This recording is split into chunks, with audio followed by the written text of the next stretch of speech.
What's up, gangsters? So, for the people familiar with this channel, you know that always at the beginning of each year, or well, in March, I'd like to take a look back at 25 of the best movies I've watched in the previous year, 2021. And really, by best movies, I mostly just mean just movies that I find interesting for whatever reason. Basically movies I want to share with you guys. And for these type of videos, please keep in mind that in order for me to save time to edit these videos, I do things a little different from how I normally, go through the whole movie and edit the clips that I want to show. I mostly just rely on footage that I can find on YouTube, mostly trailers. And because there are quite some, relatively obscure titles in here, I'm kind of limited in what I can show you, the quality is all over the place. So really just bear with me a little bit. The footage and everything. Just listen to what I have to say. I have some interesting stuff to say.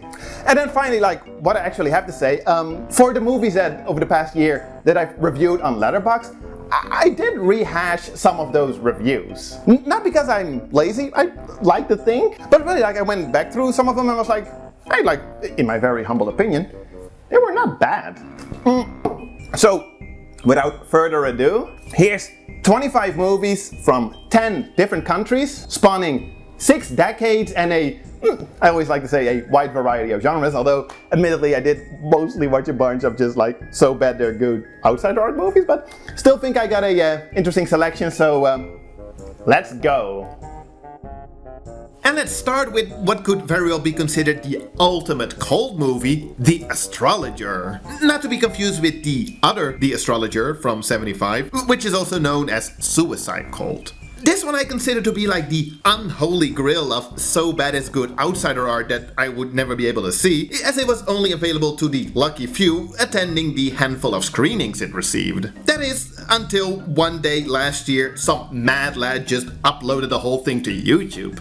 It's one of those insane vanity projects by a filmmaker with little talent but a lot of money. Director Craig Danny plays a traveling circus conman who, through some illegal ruby trade circuit, gets his hand on a lot of money and starts an astrology empire. Something like that. It's as ambitious as it is misguided, with Danny himself playing what he himself probably thought is the coolest, most successful anti-hero in cinematic history. He just very much does not have the range to actually pull that off. I was, however, quite pleasantly surprised by how adequately this was made, although it does come with some highly questionable filmmaking decisions, bordering on the surreal, really. It's great. In the end, its reputation due to its scarcity arguably outweighs its actual entertainment value, but nevertheless, it's still definitely worth checking out. As always, there will be a few Czechoslovakian titles on here, with the first one being Birds, Fools and Orphans, directed by Slovak filmmaker Juraj Jakubiško. Is that right? About these two men living together who are joined by a woman, and together, all orphans, they live like fools, seemingly happy and oblivious to the destruction caused by the war around them. And I just love the free-flowing, experimental approach to this. It feels very punk, and I'm all for it. The movie looks gorgeous. The textures of the decaying settings are beautiful. Such charismatic characters, especially Marta, the girl, and a fantastic soundtrack that I unfortunately can't find anywhere online. It's a very political movie, but what I appreciate about these Czechoslovak new wave titles is that they can often simply be enjoyed without fully getting them. Here, for example, you can read into the themes of war and freedom, or well, lack thereof, but you can also just take it at face value and enjoy it for its childlike characters trying to live life to the fullest. And I love that. Then we have Boardinghouse, a movie that last year received a gorgeous Blu-ray release courtesy of the American Genre Film Archive in collaboration with Bleeding Skull. It's memorable for being the first feature-length shot-on-video movie to receive a theatrical release, as well as for being just a cooked-out piece of pulp about this telekinesis-obsessed playboy who inherits a boarding house and then rents it out to a bunch of babes. When I posted about this movie on Instagram, user user Prezia commented, describing Boardinghouse as one of the best snapshots of 1980s VHS horror powered by cocaine or heavy drugs, a trust fund, and telekinetic wishes turned into a slasher-esque cinematic fever dream. And I just love that description, and honestly I don't know what else I could possibly add to that. Don't go in expecting a never-ending assault on the senses, because it does take its time in between all the madness, but still, for fans of shot-on-video trash, this is must-see material. And then for something a little more classy, the classic 1980 haunted house horror movie, The Changeling. Most self-respecting horror fans will have most likely already seen this, but it was a first-time watch for me last year, so I don't know, I just quickly want to talk about it. We follow this composer, brilliantly portrayed by George C. Scott, who loses his wife and kids in the movie's impressive opening scene, after which he moves to Seattle where he rents this huge mansion, where he then soon starts to experience some weird shit. Yeah, I won't go into any more detail, but I love that this isn't your too obviously cliched haunted house story. I actually got quite invested in the unraveling story and enjoyed trying to figure it all out along with the main characters. Something I am admittedly usually pretty bad at, but still. Honestly, not quite sure what else to add to this. It's a beautifully shot, well-directed, solid supernatural horror movie. You simply just can't really go wrong with this one. Oh yeah, baby, it's Cool as Ice. Who is Cool as Ice? Well, Vanilla Ice is, of course. Who, at the peak of his popularity as a rapper, appeared as a fictionalized version of himself, I guess, in this... What is this? A romantic drama comedy, I guess? Upon its release, it was a huge box office bomb, and still to this day, it's sometimes regarded as one of the worst movies ever made, but honestly, it's surprisingly enjoyable. Perhaps for all the wrong reasons, but as a cringe time capsule to the early 90s, this is amazing. Vanilla Ice's character, he's like the epitome of early 90s cool. He's such a bad boy. But of course, he goes for the preppy good girl, and oh my, they're so different, but maybe they're not so different after all? It's all so cartoony, so glaringly obvious and predictable, except for when they introduce the storyline featuring crooked cops and a kidnapping. Again, I might enjoy this one for all the wrong reasons, but nevertheless, I enjoy this. Quite a lot actually, and you know what? I'm not afraid to admit it. It's definitely not gonna work for everybody the same way it does for me, but yeah, why not give it a shot? It's cool as ice. Then we have Night Trap, or Danger USA as I know it, a criminally underseen, so bad it's good 80s extravaganza. When I found out about it, blind bought the Massacre video Blu-ray, laughed my ass throughout the whole thing with a "what the hell's going on" expression on my face. I figured that I was late to the party, as this surely had already been covered on Red Letter Media's Best of the Worst and has its fair share of fans. To my surprise, however, this one seems to still be fairly undiscovered. But really, I feel like this one could be up there with the likes of Hard Ticket to Hawaii, Samurai Cop, and Miami Connection, in the sense that it's all played completely straight, but still everything feels totally off. It's like all the writing and going-ons are lost in translation and culture. It's like... there's some absolutely baffling lines of dialogue and set pieces in this. It's... wow. Don't go in expecting non-stop balls-to-the-walls action, but do go in expecting to be at least somewhat flabbergasted several times throughout. Really, highly recommended for fans of bad, misguided 80s action flicks. Devil Story, and wow, this is a surprisingly charming one. I expected a no-budget, no-story kind of gore flick, but there was actually much more going on than I anticipated. I didn't really get all of it though, but it definitely involved a disfigured man in a Nazi jacket on a killing spree and a seemingly bulletproof horse. Really? At some point they keep cutting back to the scene of an old man in an open field unsuccessfully trying to shoot a horse with a shotgun. It's almost like a red thread throughout the whole movie. It's both baffling and hilarious. But yeah, so this is honestly pretty cool. The outdoor setting is nice, the gore effects were decent, and it has this overall spooky haunted house aesthetic and atmosphere going on that I quite appreciated. The main girl towards the end of the movie in the nightgown and oversized yellow boots and raincoat, that was pretty cool, dare I say iconic look. And then of course some bullshit ending. So yeah, sure, it's just a stupid, nonsensical French low-budget horror movie, but a charming one. I saw this about half a year before Vinegar Syndrome coincidentally put out this beautiful release of the movie, so I'll be sure to revisit it in high definition soon. Next up, Eyes of Fire. I discovered this one as it was part of Severin's folk horror box set, and I had not even remotely heard of it prior to this, which is a shame because it's a bit of a hidden gem. It's an American, well, folk horror movie, obviously then, that tells a story set in 18th century colonial America of this group of people forcibly leaving their hometown, only to eventually find themselves in this valley where a bunch of weird shit starts to happen. And this is great. Admittedly, it took me quite a while to get into, with the introduction of a bunch of main characters early on not helping, but eventually I was all for it. It oozes in atmosphere. It's creepy, surreal, and just filled with creative practical and visual effects. When it eventually gets going, it's just scene after scene of just cool and weird stuff happening. I loved it. And even though it's not even been that long since I've seen it and I already can't recall most details of the actual story, the folk horror elements are really quite memorable. Good stuff.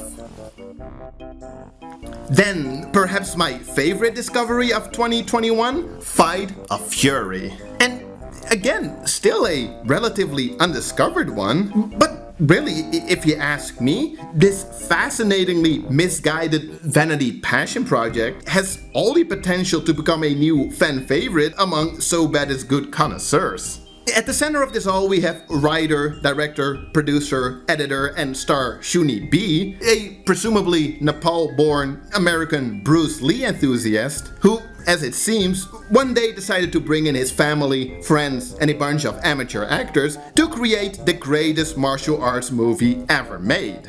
And while he might have failed in doing that, he did give the world a hilariously terrible piece of cinema. Also, to be clear, I'm not shitting on the guy here because I sincerely love this one.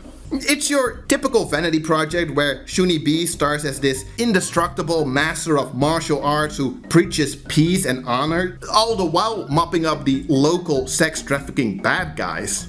And it's amazing in all of its shortcomings, from the terrible dialogue with uncomfortable overdubbing, awkward editing and reuse of locations, all the way to the underwhelming fight choreography with a lot of Bruce Lee style yeehaws and bad guys just standing around waiting to be kicked.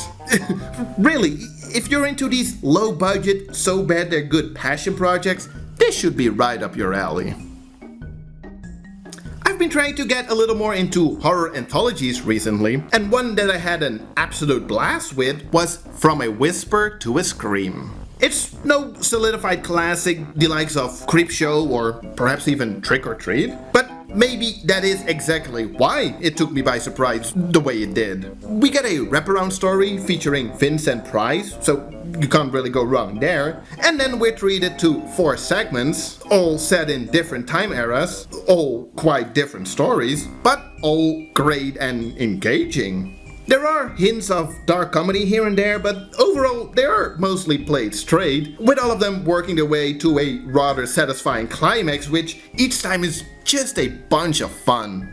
And I'm not sure exactly what to add to that. If you're in the mood for a selection of solid horror shorts, yeah, give this one a try. It's a lot of fun. Then for something completely different, On Rye. When I reviewed this on Letterboxd, I described it as a Freaks and Geeks meets Twin Peaks meets Divergent Suicides meets Picnic at Hanging Rock type of coming-of-age movie, and I still stand by that description. It's about a bunch of kids from a small suburban town all getting together at the local deli for a one-of-a-kind special rite of passage. And the first half is amazing. The teenagers feel like actual teenagers. It has this dreamy, somewhat timeless, nostalgia-inducing atmosphere. It's just an absolute vibe. Beautiful cinematography, great depiction of awkward teenage angst. I loved it. Which is all in absolute contrast to the second half, everything after the mysterious conclusion to the event, as this is all just a bunch of nothingness. It's all most likely a metaphor for the part of growing up dealing with moving on to bigger and better things or being stuck in your small suburban hometown. This second half, because it really is just a bunch of nothingness, I experienced as kind of a letdown after the first half, but now in retrospect, I do feel like it kind of works, you know, like given the theme of the movie. It's absolutely gonna divide its audience, so it is hard to recommend, but yeah. Back to Czechoslovakia for Happy End. This generally isn't considered part of the Czechoslovak new wave, but it's pretty amazing regardless. It is heavily reliant on its gimmick, if you will, but it works. See, the whole movie is in reverse. And when I say the whole movie, I mean the whole goddamn movie. It starts with our decapitated protagonist. We see his execution in reverse, as if it's his birth. And from there on we see how things got here in reverse order, which in this movie is like the actual real life order of events. Does that make sense? And this movie commits. If I'm not mistaken, literally every shot is in reverse, just with the dialogue dubbed over normally, if you will. There's a narration that helps a lot, but conversations mostly go in reverse order as well, with, for example, answers coming before the questions. It's really impressively done, especially for its time. The story is funny and fortunately not too complex, as I spend most of the time in awe, trying to figure out how the hell they managed to pull this off. It's a completely underrated technical marvel worth checking out. So, good stuff. De Helaasheid der Dingen. Internationally known as The Misfortunates, this is one of my absolute favorites. I've talked about it in a video a couple of years ago, but I recently rewatched it and yeah.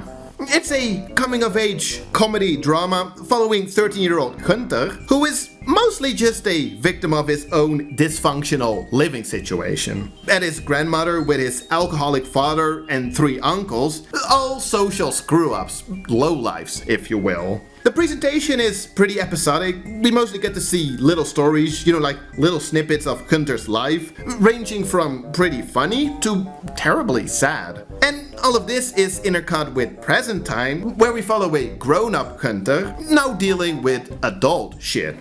I'm from the Netherlands, and even though this is a Belgian movie, it feels very close to home. Because it is.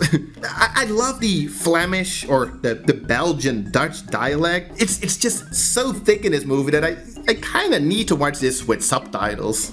But I love it. I don't know, it just feels so real to me, this movie. Unlike many American coming-of-age movies, this feels very sincere, very familiar, very, well, Belgian in this case, but these characters, I feel like I've seen them myself. And while parts of the movie are quite funny, the movie as a whole, when you stop to think about it, is really sad. Because life sometimes just is sad, and not everybody is privileged enough to grow up in a steady, happy home. So, yeah, if you want an original coming-of-age movie that perfectly balances funny and sad, check it out, please. Oh shit, it's Holy Flame of the Martial World, a completely bonkers 80s Hong Kong martial arts spectacular. It's like the definition of a fun movie. What you get here is some 90 minutes of just non-stop action, wire work galore, awesome looking artificial soundstage sets with bright, colorful costumes and plastic props, so much somersaulting, just boom, boom, boom, batshit crazy wuxia nonsense, and I absolutely love it. Really, if you go online and find reviews of people describing this as one of the fastest paced movies that they've seen, they're most likely not lying. I too can confidently say that this might be the most fast paced movie I've ever seen. It really is literally almost non-stop action. Story-wise, it's surprisingly easy to follow, despite the seemingly utter freaking nonsense at first glance. About these two siblings seeking revenge for the death of their parents, but that's not even that important right now. Just know that it comes with more than enough action to easily fill 2 hours, and that they still managed to go out with a bang. Really, the final fight is a sight to behold. So yeah, you honestly can't really go wrong with this one. It's an absolute blast. One last Czechoslovakian movie, Intimate Lighting, and unlike Happy End a few titles back, this is a prime example of the Czechoslovak new wave. It is also just an absolutely lovely little movie. Directed by Ivan Passer, within the Czechoslovak New Wave, perhaps best known for his writing collaborations with Milos Forman. Watching this movie is like spending the day with an ordinary family and getting a first row seat to experience their interactions, quarrels, them playing some music, and getting drunk. That's literally all you get. And it's great, it's funny, it's wholesome, and ultimately just a cute little movie. And well, honestly, there's not much to add to that, as it's honestly nothing out of the ordinary. But in that lies its power. Watching this movie just puts a smile on your face. Again, it's really not about the story, it's about just being there with the characters. It's subtle in its emotional effectiveness, but trust me, it works. Absolutely wholesome little movie. Ooh, next up we have Kichiku, Banquet of the Beasts.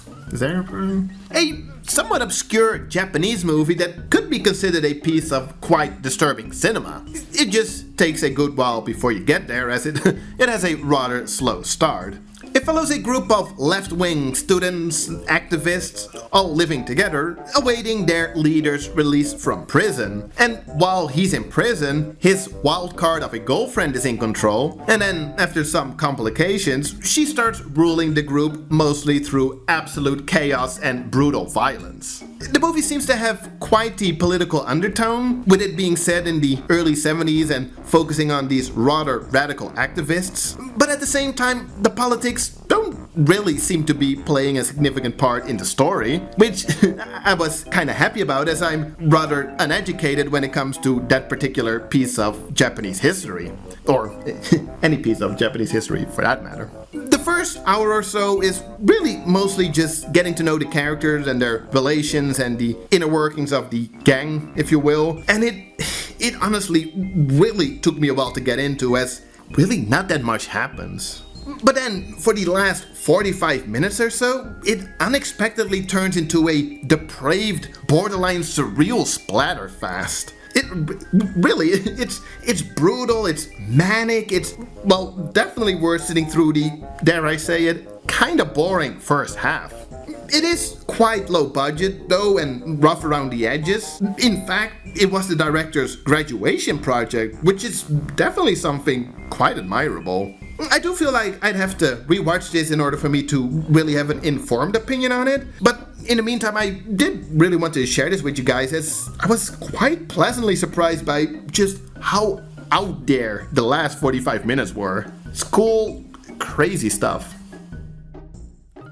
Lake Mungo. I had this on my watch list for quite some time, but never dared to actually watch it due to the very contrasting reviews. You know, some love it, some hate it. But then Second Sight released this beautiful special edition Blu-ray last year, which I blind bought, immediately watched, and well, I kind of fell in love with the movie. It's an Australian mockumentary about a family experiencing a series of strange events following the death of the teenage daughter. And while this is usually classified as a horror movie, it does really stick to its documentary format.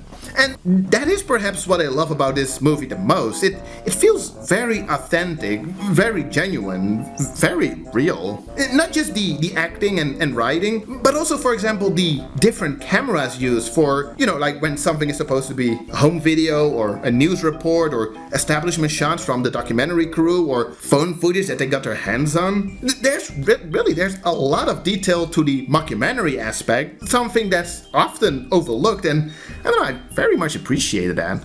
It also means that the scares aren't cheap. It's honestly not even that scary throughout, but it still managed to get me with this one particular scare towards the end, which easily was the scariest shit I'd seen in years. But it wasn't cheap. It was a completely earned scare, and goddamn did it get me. Some might find this painfully boring, which I fully understand as it is quite slowly paced, but if you love slow burners, yeah, it's worth checking out. And then, for some good old misery porn, Mother, the 2020 Japanese movie. About this kid, and well, eventually his half-sister later in the story, and their terrible, fucking despicable mother. And the boy, he just can't seem to catch a break from his mother, who works her way through a bunch of terribly toxic partners, all the while doing a less than poor job at taking care of her kids. The performances are great, impressive acting by the kids, and that in combination with a script that's never too over the top, really results in an effective pull at your heartstrings. It's rather emotionally draining. It's exhausting, infuriating, and worst of all perhaps, rather unsatisfying towards the end. But perhaps that's the point. Sometimes life is just shitty and depressing, and well, this movie does a perfect job at showing you this. Is that for everybody? I mean, I'm sure it isn't, but for me, watching a movie doesn't always have to be a fun experience. I don't mind every now and then to experience some terrible sadness from the comfort and safety of my couch. And, well, this movie more than succeeded in providing that experience.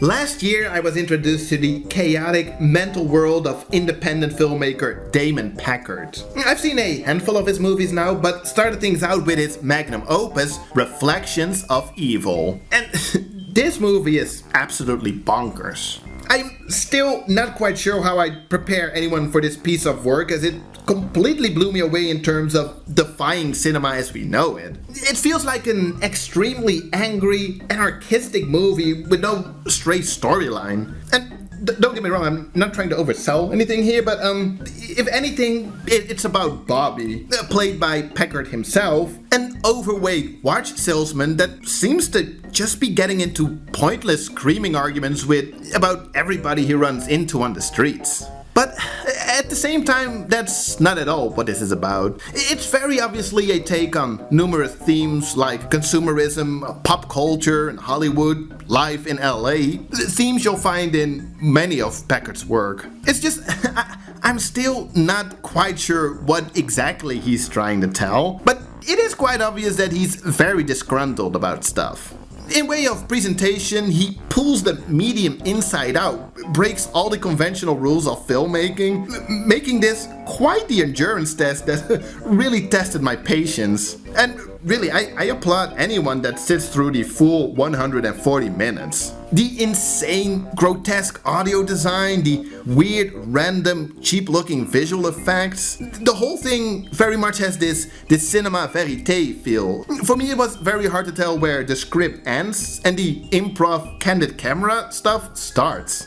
Initially, I really wasn't sure whether I liked it or not, but this movie and also the other works of Packard that I've seen so far, it's definitely grown on me. So, if this looks like something you'd appreciate, yeah, please give it a try. Yes, of course. How could I forget about Remake? I'm not quite sure why this exists, but I'm kinda glad it does. It's a Christian horror movie, I guess, about a pastor, played by writer-director Doug Phillips, who gets involved with the darker side of the porn industry after his daughter gets kidnapped by a snuff filmmaker known as Twitch. Whoa, it's hard to put to words. It's not a particularly well-made movie, but therein lies its charm. We get terrible dialogue and unconvincing performances, which makes for some great scenes, like early on when the pastor's wife explains the in and outs of the porn industry. It's hilarious. Whenever characters get into physical altercations, it's a sight to behold. The non-existing choreography makes for some of the most awkward sequences I've seen all last year. It's great. It's definitely unnecessarily long at 2 hours, but with multiple memorable scenes throughout its running time, it is worth checking out. If you are into no-budget, baffling, who the hell is this made for outsider art, that is. So yeah, I personally quite enjoyed this. Oh no, science crazed. I've watched some bad movies last year, but this one easily takes the cake. Cinematic masochism, I read someone online describing this movie as, and this couldn't be more appropriate. I mean, this barely is a movie. And I fully recognize that saying stuff like worst movie ever has very much lost its meaning, since nowadays I see people use this to describe the latest blockbuster release. But this honestly is one of the worst movies I've ever seen. It's about a crazy scientist that creates this fiend who then goes on a killing spree. And if you were to fill in the details of this extremely lazy premise in the most uninspired, unimaginative way possible, I guarantee you'd still have a better and much more exciting story than whatever this is. It's excruciatingly boring. The first murder scene is literally 10 minutes of just two girls aerobicizing, intercut with the same shot over and over of the fiend limping his way through a hallway, eventually resulting in off-screen kills like there's not even any gory payoff. The whole movie is just so tedious to an angering degree. And then there's the fiend's constant, distorted, like heavy breathing or like grunting or whatever it is, and it's so loud and unbearably annoying that I really had to force myself not to turn off the movie. So, after all of that, why is it on the list? I don't know. I mean, I bought the movie on DVD ever since I saw it, so I guess it's just, at the end of the day, I am just a sucker for absolute cinematic train wrecks, and again, it doesn't get much worse than this. So, if your morbid curiosity gets the best of you, yeah, please treat yourself to Science Crazed. Last year, I discovered and watched all 4 films by a mysterious filmmaker simply known as CTOM. That's one word, all lowercase. And while they're all worth talking about, which I probably will in the near future, let's for now take a look at Song of the Blind Girl, my introduction to his work. This is misguided filmmaking at its finest? It's hard to tell how serious this is intended, but it feels like a socio-political satire or commentary on all kinds of topics. It's a mess, but definitely feels offensive at times. It's wild and bizarre. Working your way through all of his movies, it's obviously that he's trying to get certain messages across. It's just, to me, still not clear what exactly those messages are, let alone whether he agrees with them or not. In Song of the Blind Girl, we follow this war veteran returning home after spending 15 years in Iraq and Afghanistan, only to find his wife left him with their kids. So he occupies an empty house, kidnaps 2 kids off the street, and plays pretend family with them. And that intercut with his police detective trying to solve the case by interrogating the parents of the missing girls and accusing them of all kinds of crimes. Wow. Most of the fun comes from the terrible filmmaking with, for example, actors never making eye contact with the characters they're supposedly interacting with as they're too busy reciting the script from off-screen cue cards, weird dialogue with lines like, "She saw a nightmare," and each interrogation sequence feeling like the exact same scene over and over again. Absolutely terrible from a technical point of view, but weirdly entertaining as a viewing experience, as it's never boring. We're checking if, well, if this sounds like something you'd want to sit through. I don't know. Time of the Gypsies. Out of all the titles on this list, perhaps my favorite, actually like best movie I've seen all last year. It's a Serbian coming-of-age movie about a young Romani boy living in Yugoslavia who eventually ends up following a life of crime. I guess that's the simple synopsis you'll find online, and it should be sufficient for now, but there's quite a lot more to it. What I perhaps love most about this movie is its vibe, something that is ever so strongly present. It has this fairy tale magic realism vibe to it that's unfortunately hard to put to words, but if anything, it makes for quite a unique piece of cinema. It has this manic, mad energy to it that I also loved in the one other movie that I've seen from director Emir Kusturica, Underground. Based on these two movies, his work tends to have a lot of comedic elements in them, which is definitely the case with Time of the Gypsies, but as the movie progresses and our protagonist grows older, the tone becomes a lot more serious, with eventually even some quite moving sequences. But this tone, it transitions so smoothly that you don't realize that at some point the movie turned into something completely different from how it started out as. And then I haven't even mentioned the soundtrack by Goran Bregovic. It's, wow, I love it. It's fantastic and it fits the movie so well. All in all, I feel like I'm not doing the movie full justice with this little review, as it truly is a, dare I say it, little masterpiece. Do yourself a favor and give it a chance if you ever get the opportunity. Like I said earlier, I've been trying to get more into horror anthologies, and one that I had definitely heard of before, but always, for some reason, figured out wouldn't be that great, was Tales from the Hood. And boy, am I glad that I finally just blind bought the Scream Factory Blu-ray and watched it, because it is great. We get 4 stories, all urban themed, as Wikipedia ever so delicately puts it, that all deal with themes of racism, prejudice, black communities, themes that for a movie that's some 25 years old, unfortunately still are perhaps as prevalent currently.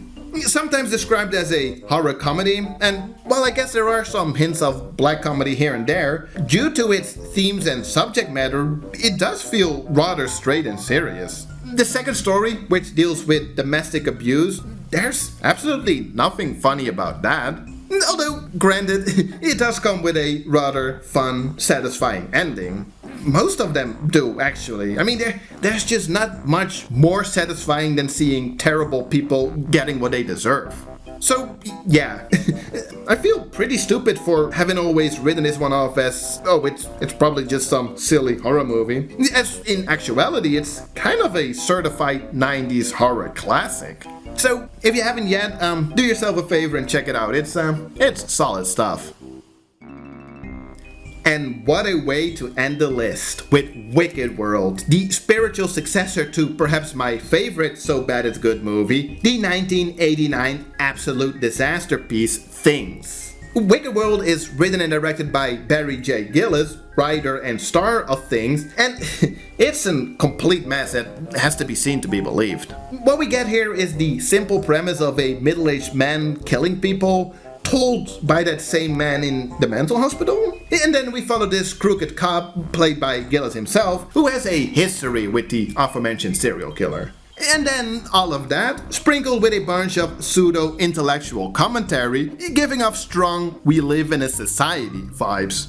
Although in this case it would be the titular Wicked World we're living in, I guess. Most of the editing choices are questionable at best, courtesy of Gillis himself. I guess he went for a somewhat experimental approach, or he just did not know what the hell he was doing. A lot of like digital zooms and pans as well. It's so ugly. The audio is terrible. It's hard to describe exactly how, but oh my, and just in general, so many odd filmmaking choices. Which I love, like don't get me wrong, I'm not shitting on the guy himself here. I've actually had interactions with Gillis online, and he's an absolute good sport. He's seen and enjoyed my review of Things, and I low-key promised him to review Wicked World at some point, which, you know, I guess I'm doing right now, quakily. But I definitely want to give this one the standalone review treatment at some point. So, while it doesn't quite possess the fever dream-ish qualities, if you will, of Things, it is still an interesting rarity, very much so in a train wreck kind of way. And, well, if you've worked your way through this whole video, then by now, you should know that that is right up my alley. So, there you have it. 25 movies. This video turned out to be a little longer than how these usually turn out. I don't know, I guess I just had a lot to say about these titles. Plus, I don't think, like, with you guys as an audience, I don't think, like, longer videos are necessarily a bad thing, right? Let me know, please. Let me know what you thought about this video. As always with these type of videos, I love making these because it gives me the opportunity to just talk about like some random stuff. And I always just hope that maybe there were some titles out there that, you know, looked interesting to you. Maybe some stuff that you weren't familiar with that you saw and you were like, hey, let me look into that. That's kind of cool. So yeah, please let me know what you thought about this video. Uncle Yu signing off. Cheers. Have a nice day.